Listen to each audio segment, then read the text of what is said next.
Welcome back and welcome to Monday's show, falling on the 7th day of June, in which we are looking weather-wise at another active week ahead. And we've got some sunshine in there, but we've also got more clouds and chances of showers and storms than not. So I'll outline that in just a few moments as we have temperatures in the upper 70s to low 80s for daytime highs for all of your forecast period. Local headlines tonight will include a plea from an area family for any information that may be out there, even if someone doesn't necessarily realize it at this time, for their missing loved one. A woman who will be gone a week tomorrow if she's not found between now and then, just over in near Abbott Creek, near the McFarland and Floyd County line in that area. And we'll have her with us in just a few moments. The lady has friends and acquaintances here in Sagersville and in Paintsville and a lot of the viewing area, and they're hoping that someone out there can shed some light on the situation and that they can find their loved one. The woman's still gone after, like I said, almost a week. Some quick updates on some scores in softball and things of that nature as 15th Region Championship rounds, at least one of which underway right now after catching the early show, and a lot more.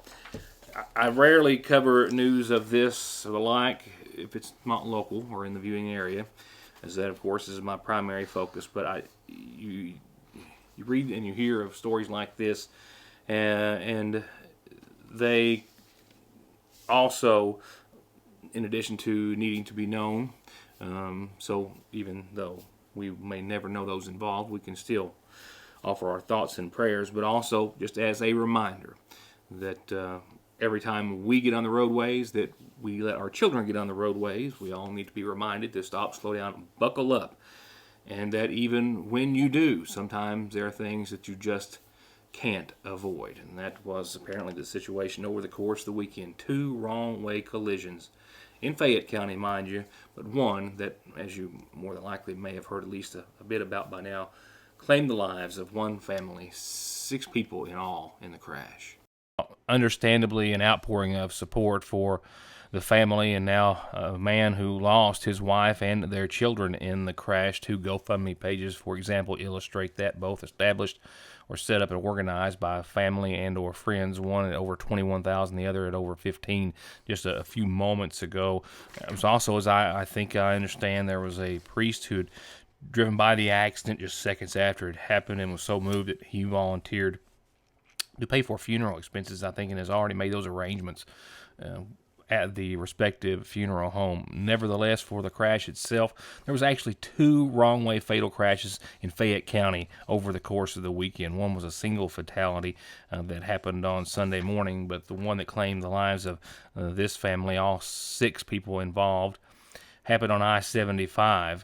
It was a head-on collision around the 103-mile marker around 12:30 in the afternoon on Saturday. The driver of the vehicle that caused the crash was identified as a 38-year-old from Madison County. She was pronounced dead at the scene.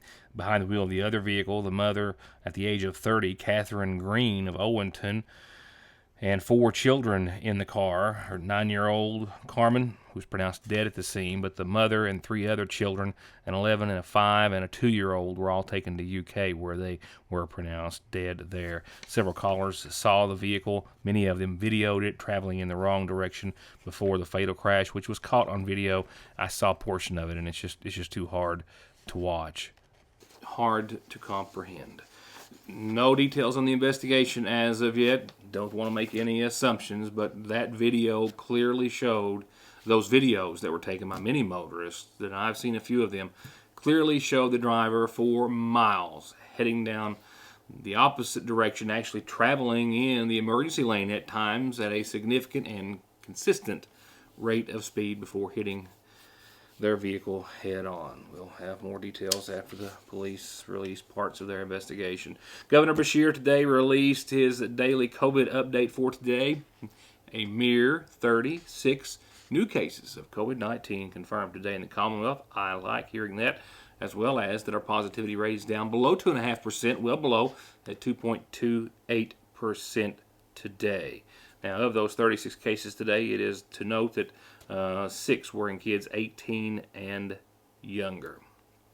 As of today, about 283 people hospitalized, 92 in the ICU, 57 are on ventilators. As for those vaccinated, 2,087,829. And I, over the course of the weekend, logged on to shotatamillion.ky.gov and entered my name in for the chance to win one of the $3 million prizes. Remember as well, there's 15 full ride scholarships for kids 12 to 17 who register to win as well. And those will be start to giving away here in just a few weeks. I'll be right back with the program after these messages. Go with All Pro, and you'll always get a perfectly finished project backed by decades of experience and thousands of satisfied customers. Always with the best prices on everything from small to large remodels, bathrooms to kitchens to entire homes, or turnkey new construction on everything from garages, homes to retail space. And seamless gutters too. And All Pro still offers 0% financing for up to 18 months and long-term low interest rates on those big projects. For an estimate, call this family-owned business today. Just click on ConleyTire.net and you can shop for tires, find out more about services, brands, wheels, rims, their free coffee, free Wi-Fi, and free local shuttle service, and of course the latest and greatest current offers and specials like how right now you can get up to $150 back on a set of Goodyears. That's ConleyTire.net, or you can always stop by in Staffordsville or give them a call at 297-2424. In recognition and honor of all of your achievements, especially your extraordinary senior year, Salyersville National Bank wants to salute the class of 2021 and assure you that wherever your next horizon leads you, we're here to help you save for your dreams with student, business, personal checking, and more. Congratulations to the graduating class of 2021 from Salyersville National Bank. It's finally here. It's T-shirt season. And if you've been looking for the coolest designs by Pink Armadillo, Lucky Bird, and Simply Southern, look no more, because the T to tell the world what mood you're in or where you want to be is at the seasonal shop. And all the hoodies and caps and accessories to go with it. And for, I don't know, Father's Day, get Dad something from Ridge and Holler. And for anyone and everyone, something from Brewmate to chill whatever it is you're drinking. Happy summertime from the seasonal shop in downtown Salyersville. The woman you're about to hear from is Jennifer Klein. She is a family member of a young woman from Abbott Creek, over into Floyd County, of course, who was last seen last Tuesday morning. Candy Gonzalez is a resident of Copper's Lick Branch. It is in the Abbott area. Around at 10:30 that morning, she was seen on some video that was obtained that's really not necessarily relevant to the case, but on a security system of a neighbor nearby. In the area, she left the house without her phone, without her purse. Ultimately, she didn't get very far without her shoes either. Later that day, at around 4:15, she would go to a neighbor's home in the area, begging to use a phone, calling her mother, getting her voicemail, and leaving a message and pleas for help. And after that, she has not been seen since. Her name is Candy Green Gonzalez, and she was last saw on June the 1st at Abbott Creek.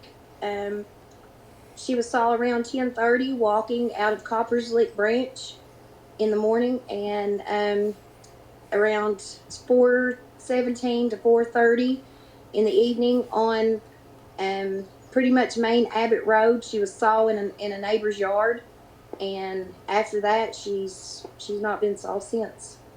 Well, what's your main concern here? Is she's a lot of times they've left with individuals willingly or not, or what based on the other information that you've been able to find and talk to the police since she went missing, what's your fears right now? Our fear is that this is not normal for her. She's never done this before. She has a 5-year-old son in Lexington named Hendrix that she would contact and let know that she's okay, and she's never not contacted us to let her know, to let us know that she's okay. Once she left the voicemail on her mother's phone Tuesday the 1st, asking for help, for her mother to come help her. And it ended abruptly, and she would have at least called her mother back to let her know that she was somewhere safe, if she was somewhere safe, and could get to a phone. And that's what our main concern is, that she has not tried to contact us back, or that there hasn't even been a sighting of her. There's been no sighting or no anything from anybody even seeing or hearing of her since around 4:17, 4:30 Tuesday evening. Tomorrow will mark a week then that she's been gone. Can you detail? I know that you have been searching today. What links have you gone through thus far, and what are you asking of our viewers tonight to maybe help with? That if you have any information or you know anything that may lead us to the whereabouts, of her, just to let us know. You can remain anonymous. Just any tip or no matter how small or that you think it may be, it could be the leading piece that could help us find her. We're just wanting people, if you saw her, if you've talked to her, just let us know. Maybe we can try to add that to the timeline of what we have, and maybe that would help us understand, maybe where she's gone or where she would go. But as of right now, we know that she's on foot and she's barefooted, and she has a one-piece romper outfit on, shorts, and like a tank top type shirt. So it's been raining and cold a few of the nights, and we're just really concerned, about the weather, and if she's dehydrated, and I know she hasn't ate or drank anything, because we're thinking she's maybe in the hills and maybe got lost and turned around and maybe can't find her way out, is what we're hoping. But there's been no sighting of her.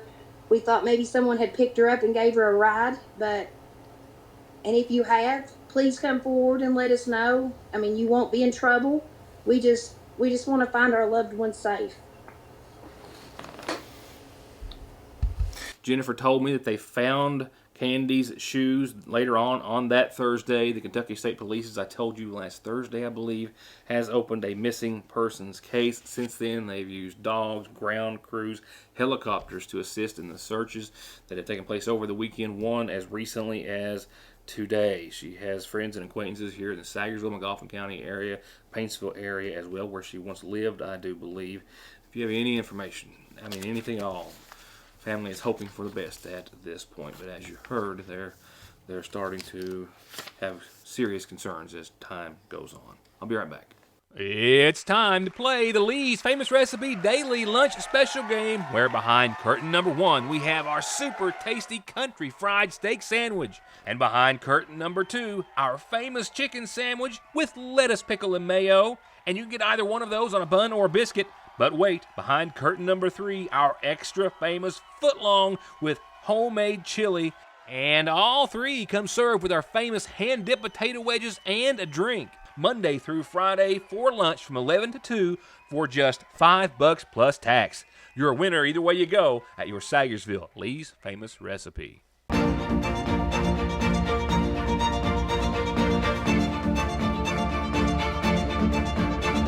I'm Dr. Jason Zimmerman at Highlands ARH, the healthcare system of Appalachia. Parkway Pharmacy, as always, promises the quickest service with the very best care and prices, and to always have someone there to talk to when you have a question. With 3 pharmacists, curbside, drive-through, and call-ahead service. Parkway Pharmacy in Sagersville, 349-4400. Where you can always talk to a pharmacist when you need one. Speedy's is always the best deal in Sagersville. Right now, save a whopping $11 on every carton of Marlboros. $4 on every roll of Red Seal and Copenhagen. And go green with the green bottle. We've got L81 in the returnables, $5.99 a 6-pack. Milk is still any 2 gallons for $6, and 2 15-packs of Coke or Pepsi products are just $8.88. Get in, get fed, and filled up at Speedy's in Sagersville. Still more to come right now, and the latest and best details I can get to you on a planned power outage for parts of McGoffin County tomorrow. That's been rather hard to pin down as far as the precise details. So I'll tell you what I can in just a few seconds real quickly. Here's tonight's McGoffin Farm Bureau Community Calendar. This was the announcement that I had last week talking about the Water into Wine Food Pantry summer hours. They've had to make a change for this week. There will be no pantry this Wednesday due to those they're attending funeral services on this Wednesday. The pantry will resume on Thursday from 8 to 10:30. That is Thursday, June the 10th. So no pantry on Wednesday, but they will be there on Thursday of this week, 8 to 10:30. You need to be in the parking lot by 10 because they'll have to rope it off around 10:15 or so. With that said, that's all I've got on the calendar, except to say, when you've got something you do want everyone to know about, birthdays and anniversaries included, of course, this is how you tell me so I can tell them. I do, however, sadly have a number of funeral service announcements to pass along tonight. Actually, services were held earlier today for 75-year-old Johnny Mac Owens of Gunlock, who passed away on Friday, the son of Gladys Miller Wireman and the late Selden Wireman, and the late Noah Owens. He is survived by his wife, Dolores, sons John Owens and Jonathan Owens, daughters Janie Owens Allen, Gladys Owens Wireman, Elizabeth Owens Witt, brothers Ricky Wireman and Frank Owens, and Noah Owens, and sisters Maggie Fox, Vonda Oxshire, Fanny Roberts, Pauletta Eberhardt, and 7 grandkids. Again, services in Johnny Mac's honor held earlier today.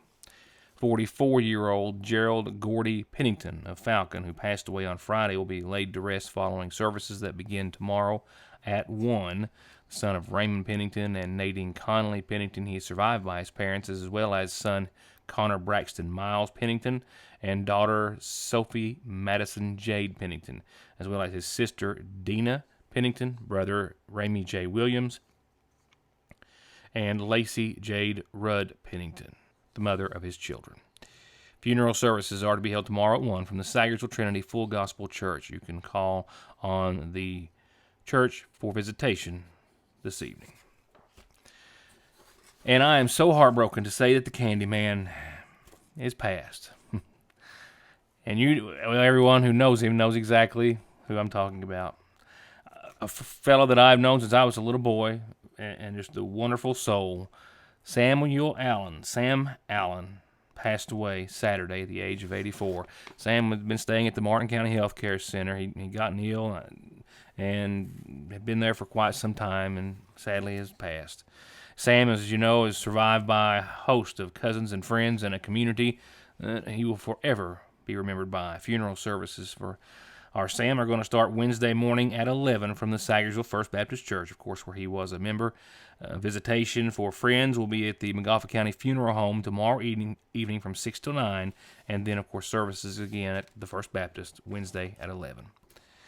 Dolores Jenkins Francis, 61 of Sagersville, passed away Saturday, the daughter of the late Garland Jenkins and Betty Helton Jenkins, who survives. She is survived by her husband Eddie, son Joshua Dean, and the brother Randall Jenkins and sister Josephine Morgan. Funeral services Wednesday at 1 from the Ivington Baptist Church. Friends can call on the church this evening and all day tomorrow for visitation. 49-year-old Christopher Michael Gibson of Sagersville passed away Friday at his home, the son of Darvin Gibson and Pauline Gibson. He's survived by his parents, his wife Melanie Ossip Gibson, a daughter Tanika Nashe, brothers Darvin Dwayne Gibson and Chad Lynn Gibson, as well as Matthew Shepard and a sister Brenda Gibson. Funeral services start at 1 o'clock on Wednesday at the Lakefront Church of God. Friends can visit the church tomorrow after 6 and prior to services. And lastly, services are pending at this hour for 79-year-old Woodrow Howard of Sagersville. He passed away yesterday. Arrangements to be announced soon by the McGoffin County Funeral Home.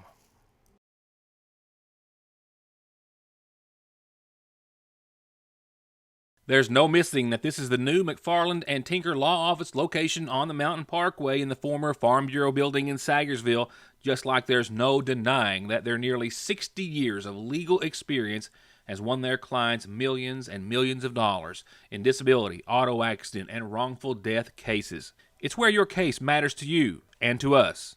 McFarland and Tinker, also Griffey approved. Welcome to East Kentucky's premier vape and CBD shop, offering all natural tobacco alternatives and everything vape and smoke shop related. Everything you're looking for and everything you're not. Best quality, best prices, best service. Come to Appalachian Smoke Shop for all your tobacco alternatives and accessories, as well as products like CBD, kratom, and legal THC that people are telling us they're using to treat pain, anxiety, depression, difficulty sleeping, and lack of energy, as well as just for overall wellness. Make it your one stop, Appalachian Smoke Shop. Summer is here, and the deal on the iPhone 12 mini just got even hotter at Appalachian Wireless. The iPhone 12 mini comes with massive features and is the perfect pocket size. Best of all, Appalachian Wireless is offering the iPhone 12 mini for just $1 with a 2-year contract. Good things do come in small packages, and it's the iPhone 12 mini on the region's best network. But don't wait, this deal won't last long. We are you. We are Appalachian Wireless. Come and see the newest arrivals at McGoffin County's oldest gun and ammo dealer, like the hot new Ruger 5.7, their most cutting-edge platform yet that fires an awesome 5.7 by 28 millimeter round. And knives, they got them. The gentleman's knife with real rosewood handles, $14.99 after a mail-in rebate, and a huge selection of case knives, hammerheads, Barlows, Stockman's toothpicks, bone stag handled, special knives for dads, grandpas, and our masons, great for Father's Day, and everything you need for your 6-string, picks, strings, saddles, tuners, amps, cords, and more at Fraser's Prater Drugs Radio Shack. AEP informed us here at the Sagersville Independent and Your News Today of a planned power outage tomorrow in parts of Sagersville and McGoffin County that affects nearly 240 customers. Initially, the only other information accompanying that was that those customers had been notified by phone, but fearing that those calls may have not been received or the like, we tried to find out more, and after getting a little help from Bob Shurtleff, I think, and some others at AEP, Kentucky Power, we found out a few more details. I can tell you that there is indeed a planned outage. Those affected should have received one of a couple of at least phone calls that went out over the course of the weekend and today. The longest outage will include customers down towards Elk Creek, Combs Branch, Wilmay Branch, Middle Fork, Cottle Branch, Sunset Drive, Corbreed Road, Chalmer Bullet Road, Highway 460 down to Long Branch in that area, Holderby Road as well, is what some of the information that I have received. And that's coming from one source through AEP. Now, I actually, that came to Heather, only my editor, but I myself spoke directly with another representative, and essentially from the Ramey Park area, not related to anyone on Dixie Avenue, but going there and then going over towards the Conley Farm area, and then on down to as far as the Elk Creek BP. Only 2 commercial areas or businesses were said to be affected and about 200 residents. I cannot pinpoint exactly between those 2 phone calls exactly who will have power and who will not have power for a scheduled outage tomorrow that is due to start in the morning and possibly last up until 5 from 7:30 in the morning till around 5 tomorrow afternoon. That is the best I can give you, except to say check for any messages that you may have received. And it's always good to go maybe and get online if you can and update the records they have to make sure that when you get those calls that you're actually getting those calls. Well, we don't have any McGoffin County teams in the 15th Region Championship tonight. Our Hornets did well, though, throughout the season, and we have, of course, congratulated them for that earlier, just in at least mentioning the tournament coverage or the tournament results. But however, we'd have 2 Johnson Central teams in championships tonight, and one of them is taking on, maybe not a McGoffin County player, but technically a McGoffin County coach. Starting with baseball, however, first pitch for the boys tonight was to be at 6 o'clock at East Ridge, where the 15th region is being held this year. Johnson Central and Lawrence County, the last 2 teams standing in the 15th region after Lawrence County took out Paintsville 7-0 on Sunday and Central down Belfry 7-4. So these 2 will face off tonight for the championship. Lawrence County is the top seeded team in the region. 29-6 is their record. Central 25-13. These two teams only played once in the regular season, and Lawrence County took that win back home with them from Central by 3 runs, 14-11. In fast pitch softball, however, we have Johnson Central again making an appearance in the championship round. This first pitch tonight set 4-7, also at East Ridge. But they're taking on the ladies from Pikeville after Pikeville downed Lawrence County yesterday 9-6, and Central took out Valley 10-0. That's nothing. And that means Central and Pikeville tonight. That means that Brandy Jo Howard, who is, of course, the head coach at Pikeville, and who, of course, is from McGoffin County, as we most all know, well, she has advanced to the championship alongside her team. Central, the number 1 seeded team in the region, 32-6. Pikeville has 29 wins and 10 losses, however, and is right behind them in the number 3 spot. That will be a game that is once again set to pitch off or start at 7 o'clock. Oh, I wish I had some better news. Weather-wise, not the greatest week that lies ahead. Indeed, we've got more showers and storms than not. Well, we've seen a few light ones today. Nothing out there right now, nothing on the immediate radar, but a 30% chance of some showers and storms before 2 a.m. tonight. Mostly cloudy skies will continue, and we'll see about 67 tonight. And that will be a very consistent number for the next several days. Not much of a fluctuation at all for highs and lows for the next few days, certainly the lows. Tomorrow we'll see some partly sunny skies for your Tuesday, but we will see a developing chance of showers and thunderstorms, certainly after about 3 or 4 in the afternoon, to the tune of 60% tomorrow. 84, though, partly sunny. Shower chances tomorrow night will still hold on to 50 or 60% throughout the rest of your Tuesday. Wednesday, a little better chance still, and even better chance on to your Thursday. Wednesday, 83, partly sunny. Shower chances go up to 70%. Nighttime lows still in the upper 60s. Thursday right now looks to be the worst day weather-wise, with more cloudy skies than not. Pretty much just cloudy. Shower and storm chances will crank up to 80% with this scenario on your Thursday, and temperatures back off a couple of degrees with that as such, down to about 80, but still around 67, 68 for nighttime lows. Into your Thursday, that front will put us back down into the 70s, just barely, but into the 70s for your Friday. It's 79, still 67 degrees for nighttime lows. But again, Thursday and Friday, the worst 2 days of the bunch. Cloudy both days, shower and storm chances up to 70, 80, 90% possibly. After that, the sun makes a return, at least in partial form, and we'll see the low 80s and the mid-60s very consistently. Saturday, Sunday, and Monday, partly sunny to mostly sunny skies, and 60% chance of showers on Saturday, 30, Sunday, and Monday. And that's it for this Monday. I'm just getting started. I'm hoping to get up to see Jared Polson before he wraps up at the McGoffin County High School. Fingers crossed. That's all I can say. That's what I'm going to try to make it to as soon as the show is over, just a few seconds, and I can shut down and get out of here. We'll see.